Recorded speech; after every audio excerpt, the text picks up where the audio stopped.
Hi guys, welcome back to our channel TechTube. In today's video, I'm going to show you how to edit crop video on TikTok PC. So, without further ado, let's jump right into the video. Firstly, upload a TikTok video from your TikTok studio. After the video has been uploaded, all you gotta do is click on Edit Video.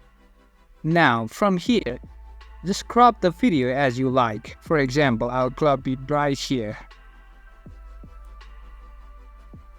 Now I can edit this video from the cropped one. That's how you can edit a cropped video on TikTok. It's easy and simple. That's it for today guys. If you find this video helpful, then don't forget to give thumbs up. Comments and feedbacks will be appreciated. Subscribe to our channel and don't forget to hit the bell icon so that I can come up with new videos like this. Until then, have a great time and thank you for watching.